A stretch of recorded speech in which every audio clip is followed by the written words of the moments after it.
Hi guys, this is Chase up in Chattanooga. Like the show a lot. I had a question about where Bo Dukes is currently. I guess I got the impression that after the arrest he was incarcerated and unable to communicate with people, but he's been texting or at least been on a message board since the arrest. I was just wondering if he is actually incarcerated or out on bond as part of his plea deal. Just wondering where he is now. Thanks a lot. Bye. Well, that's a good question. Bo Dukes is out on bail. It was prearranged by his attorney. He literally turned himself in to the authorities in Ben Hill County, Georgia, and was booked in, processed, fingerprinted, photographed, and released on just about $15,000 bail within a matter of just a few hours. So he really didn't spend any time in jail, so to speak. He was arrested in the sense that he was taken into custody to be fingerprinted and photographed and processed, but he was immediately released on bail. And in all likelihood, unless he violates some condition of bail or commits a new offense, he will remain free. And if he's communicating on the message boards or anywhere else about the case, there is a possibility that he could be in violation of the gag order. And if someone, perhaps the judge or anybody else, decides that they want to take any action, the judge has contempt powers.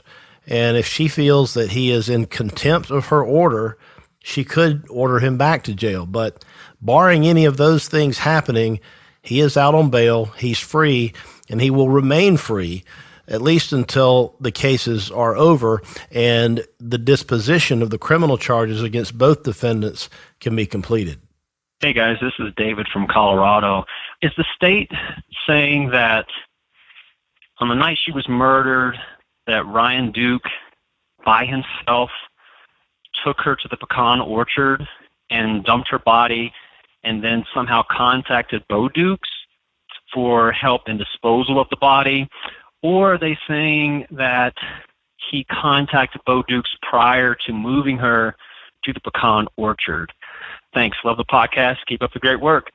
Another good question. The first scenario set out by the caller is the scenario that really is painted by the warrants and the indictment in this case. The narrative, if you will, that we can piece together from what we've learned before the gag order and based on the charges is that according to the indictments and the narrative the state has laid out, if you will, Ryan Duke acted alone as far as committing the murder and did not really bring Bo Dukes into it until sometime after, a matter of days, when apparently and allegedly he was asked to help cover up the crime by helping to dispose of, in what we believe to be now, by burning the body over a period of days in the pecan orchard. So it's not that they're saying that Bo had some prior knowledge of this or participated in it, but they're saying he was essentially an accessory after the fact. But since Georgia has no criminal liability necessary for being an accessory after the fact, they're relying on separate charges such as concealing the death and tampering with evidence and things of that nature with regard to Bo's charges. This is Stacy from Texas, and I had a question for Philip Holloway. With the indictment being so vague and even the arrest warrants being vague, would they make these vague to help the family keep her situation and her story private? Like, would the family ask to be respectful of their privacy so that news about Tara can't be put out there? Would that ever be possible? Thanks for doing such a great job, and have a good day. Well, I've said from the beginning that the arrest warrants were not drawn very well at all. They didn't even track the language of the relevant statutes at play. The district attorney did a better job in cleaning that up when the indictment was drawn. It does at least allege the essential elements of the offense. But as I've said before, the details about exactly how Ryan was allegedly using his hand to commit a murder is very vague, and it doesn't really put anybody on notice of what they need to defend against. As a matter of constitutional due process, indictments need to put the defendant on notice of exactly what they're being charged with. And anytime you have the allegation that an object, which is not always a deadly weapon, such as your hand, if the allegation is that you used your hand in a deadly manner, then some specificity, in my opinion, needs to be contained in the indictment. Why that detail was left out, I would not even begin to speculate about the district attorney's reasoning for that.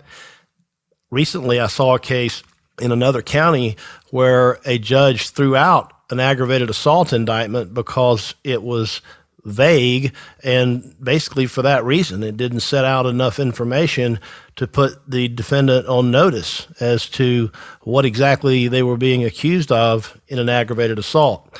So the vagueness of the indictment does open itself up potentially to a legal challenge as to the way that it's worded. If, on the other hand, there is some discussion about a possible plea deal or something in the works, yes, it is not beyond the realm of possibility that the details could be held close to the vest so that the family of either the victim or the defendant, or perhaps both, are not necessarily dragged through the mud any more than they already have been. It could be that they are respecting the privacy of the victim's family, and that's definitely something that could happen. It's worth noting that in the event that any plea deals that may be in the works or discussions that are in the works break down, the district attorney can always go back to the grand jury and seek a second indictment if he feels that he needs to put more detail into the indictment to make it a little bit more specific. It's not at all uncommon for district attorneys to send a case back to a grand jury if there's a problem in the language of the first indictment. Mother's Day is this weekend, and it's not too late to get your mom the perfect gift. Give your mom the delicious gift of Sherry's Berries, huge freshly dipped strawberries. Starting at only $19.99 plus shipping. These things are delicious, and they make the perfect gift for Mother's Day. And if you want some more berries to share with the family, you can double the berries right now for just $10 more. Just pick your delivery date, and these berries are guaranteed to arrive fresh and delicious or your money back. Sherry's Berries are not your typical gourmet dipped strawberries. They're the best. Sherry's Berries are huge, sweet, juicy, and covered in decadent toppings like chocolate chips, chopped nuts, white chocolate, milk chocolate. The options are endless. I just got a box of Sherry's Berries to try for myself this week, and my wife and I ate the whole box in less than 2 days. The only way to get this amazing berries deal, starting at just $19.99, is to visit berries.com. Click the microphone on the top right corner and use my promo code, QA. This is an amazing deal, and it won't last long, but there's still time now to send it for Mother's Day this weekend, so don't wait. That's berries.com, promo code QA. This is Brian in Florida. Great work on the podcast. My question is centered around the report stating he killed her with his hand. So assuming that that's a punch or a blow, with a fist, what kind of defense could that open up for him or his attorney to lean it more towards manslaughter? In the moment, if it's a burglary or an invasion, and he awakens her or he walks in on him and he uses his fist to, as a blow, that could potentially kill her, but that may have not been his intention. So is he maybe going to lean that way toward saying, I didn't intend to kill her, whereas if you strangle somebody, your intentions are pretty clear. What options does that open up for him if that's where his defense takes him? Appreciate it. Again, keep up the good work. Okay, so a defense of manslaughter would require some type of sudden provocation that would cause somebody to do something irresistible. The classic example is when a spouse comes home and finds another spouse in the act of having sexual relations with a third party. They just really can't control themselves. There's this sort of sudden heat of passion that causes them to do something that they really wouldn't otherwise normally do. That's not the scenario that we are presented with here, at least the way that it's been alleged.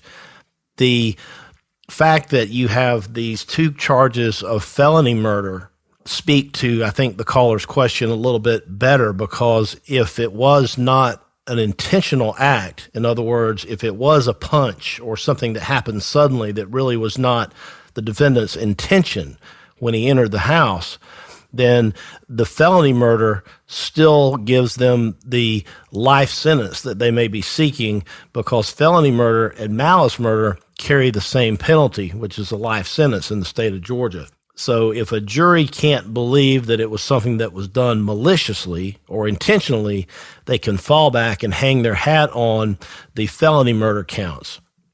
This is Dana calling from Memphis, and my question is, what involvement does Tara's family have in whether or not the death penalty is sought? Do they have any say in that, or is that totally up to the prosecutor and the DA or whomever? Thanks so much. The family has a lot of input into what decisions the prosecutor makes in this case. They don't get the final say, but the Georgia Crime Victims Bill of Rights requires the district attorney to keep them in the loop. They have to be consulted. If there's going to be a plea deal, then they will have to be part of that discussion. The district attorney will most certainly take their wishes and their desires into account. At the end of the day, the decision is for the DA to make, but as a practical matter, in cases like this, the DA will usually defer to the wishes, at least in large part, of the victim's family. And under the Crime Victims Bill of Rights, they literally have to include them in the process of the decision making. For example, if they decide, we're going to cut you a deal, Mr. Duke, and we're going to take the death penalty off the table, we're even going to possibly take life without parole off the table, if you'll enter a plea of guilty to murder and accept a life sentence with the possibility of parole. It's not beyond the realm of possibility that the charges could even be reduced even further. But again, that would all be something that the DA would decide after full consultation with the family. My name is Rebecca from Jacksonville, Florida, and I have a question regarding the reveal of Brooke's conversations with you on the most recent podcast. If Brooke was the one who told her mother about Bo's reveal of disposing of Tara's body, and then her mother inevitably told the police about it, wouldn't it be safe to assume that Brooke will be a witness called at trial? And if she is, wouldn't her discussing the case be violating the gag order? I believe it was said on one of the previous podcasts that the gag order restrictions were loosened, but it seems like this would definitely be breaking any restrictions that are in place. Just curious to get your insight on this. Thank you so much. Bye. Yes, it does seem very likely that Brooke and her mother may very well be witnesses if there's any trial in the case. These discussions, however, that were had and any information that may have been revealed earlier in the process could have predated any gag order. And the gag order as amended is limited to the parties to the case, the two defendants, their lawyers, their legal team, law enforcement officers, both past and present, who may be involved in the case. Witnesses themselves are not really determined until there's a witness list prepared by the DA. So I would suspect that they're going to be witnesses, but anything that they may be discussing like this does not appear to be a violation of the current gag order, bearing in mind that the defendants themselves, Bo Dukes and Ryan Duke, they are covered by the gag order. And if they say anything in violation of the gag order, they could be held accountable and potentially subject to contempt of court.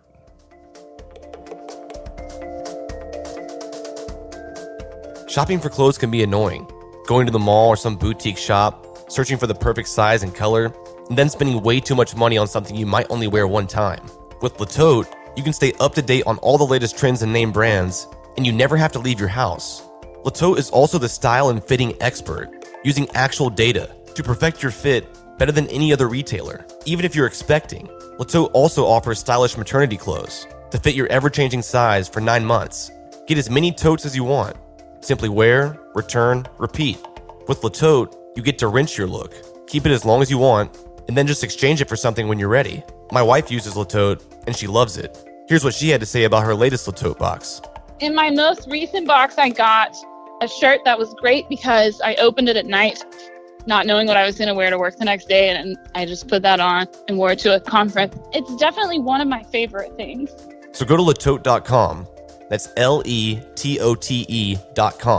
and get started for as low as $39 a month. And right now you can use the promo code QA at checkout and get 50% off your first month. Once you sign up, you'll receive your completely customized tote within days. Again, that's letote.com, promo code QA. Hey guys, listen, this is Chris in Raleigh, North Carolina, and I have a question about Ryan's plea. By making the statement that he is not guilty, is it possible that he's really saying with his counsel, look, I did do this, and then his counsel is saying, but we're going to plead not guilty? That way we have to have a trial. That way we can bring Bo in.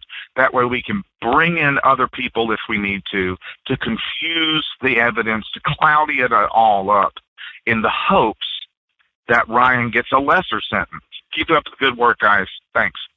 The entry of the not guilty plea is really what was expected to happen. It really just preserved the defendant's rights, including his right to a trial, until his lawyer was able to go through and digest all of the evidence in the case. It would be malpractice really not to do that. We don't know what may or may not be going on in terms of discussions between his counsel and himself, and we really shouldn't know those things. But the entry of the not guilty plea does not necessarily mean there will be a trial. In almost all cases, there's an entry of not guilty, and once a plea deal can be hammered out, the not guilty plea can easily be changed to a plea of guilty down the road, but not until the defense counsel has an opportunity to examine whether or not there are any legal or factual defenses. So this is really routine, quite frankly, and it's the way that any competent lawyer would handle a case. It would be extremely unusual to rush into a case like this and simply plead guilty at arraignment. It just doesn't happen. It's unheard of. And I am not surprised one bit that it happened the way that it did.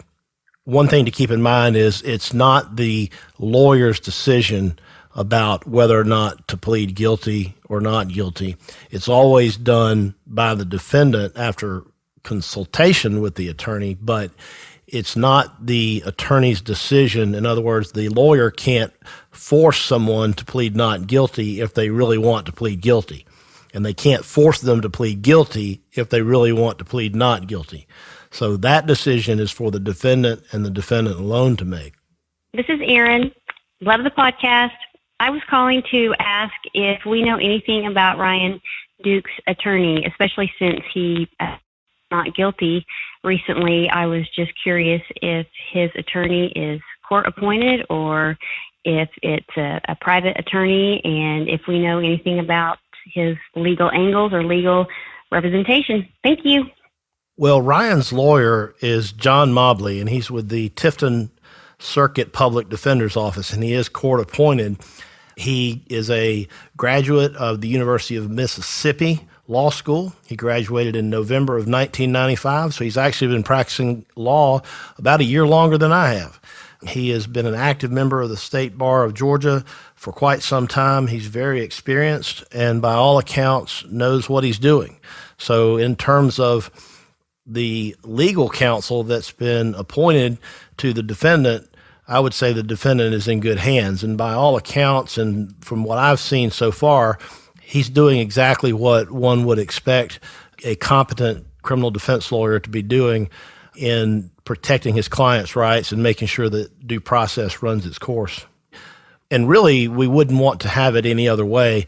You would not want to have a situation where there was a really spectacular trial and it was a one-sided match where the defendant really did not have a good lawyer. If in the event of a conviction, you want to have some degree of confidence that the trial was a truly adversarial contest between competent counsel and that each side was well represented, so that you can have faith and confidence that whatever verdict is reached by a jury or whatever conclusion is reached in the event of a negotiated agreement, that it was done so and that both sides were well represented, so that we can believe and hope that there's justice in the case, whatever that looks like. This is Meredith calling from Chicago. I was wondering if you could elaborate a little bit more on what you meant when you said Irwin County's demographics were unique in Georgia and why that would make finding a jury in another county hard. Thank you very much. Love your show. Bye. Well, Irwin County is certainly unique in terms of demographics. It's a rural county. Very rural county. In fact, as of the last census, the population was somewhere around 10,000 people in the whole county. It's an agricultural community primarily, and it's not situated on any interstate highways, for example. It's accessible by other well-traveled roads. It's not like Tifton, which is very nearby, that's situated right along Interstate 75, where it intersects with U.S. Highway 82. Tifton is a much larger city, and the county of Tift is much larger, and it's just next door. So Irwin County is very small. Everyone knows everyone. And in the event of a change of venue, the law requires the court to find a county that has at least somewhat similar demographics. And the fact that Irwin County is unique would make it somewhat difficult to find another county that is substantially similar in terms of demographics. Not necessarily impossible. There's a lot of rural counties in Georgia, not only in the south, but in the north part of the state and in the central part of the state, that likewise are not connected to major arteries such as an interstate highway. So it would not be impossible, but it would be a challenge to go through those potential counties and decide which one is the best fit. And in the event of a change of venue, the only thing different about the trial, it would be, one, the location. Obviously, it would be in the courthouse of whatever county the trial would be moved to, and the jury would come from the county where the trial takes place. So rather than having an Irwin County jury, you would have a jury from the new county that was selected after a change of venue. Now, the judge cannot change a venue unless the defendant asks for it, because he has a constitutional right under the state constitution in Georgia to be tried in the county where the crime is allegedly committed. Hi, Payne and Philip. My name is Donna from Hayhoward, Georgia. I grew up in the Tift County area, so I followed the Tara case since day one. I want to say thank you for doing a great job. I have a question. It's not actually about the case, but I'm curious, who reached out to who? Philip, did you reach out to Payne? Payne, did you reach out to Philip? I just want to give you guys props because you do great on this. Thank you. Well, thank you, Donna, for listening, and thank you for asking that question. It's really kind of interesting. I am from Tifton myself, the South Georgia area, just like you, and I know Hayhoward well also.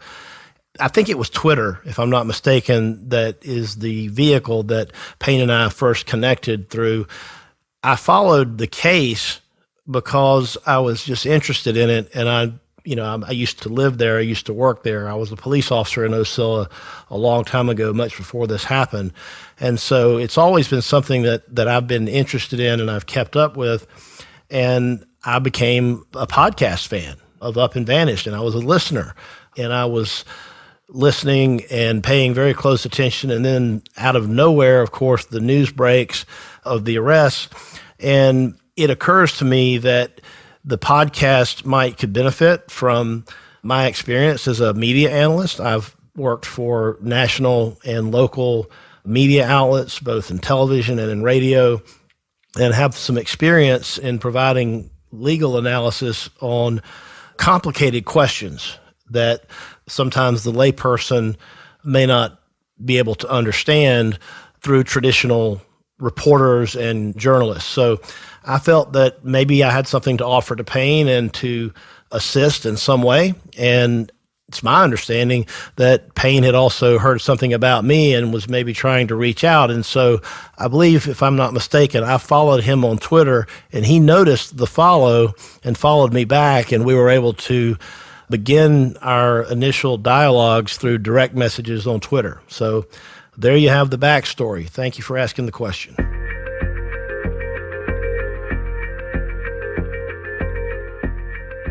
Thanks for listening, everybody. Be sure to tune in Monday for Case Evidence. You'll be glad that you did. Today's episode was mixed and mastered by Resonate Recordings. They specialize in podcast editing and mixing. If you want to improve the quality of your podcast or start a podcast of your own, check them out at resonaterecordings.com.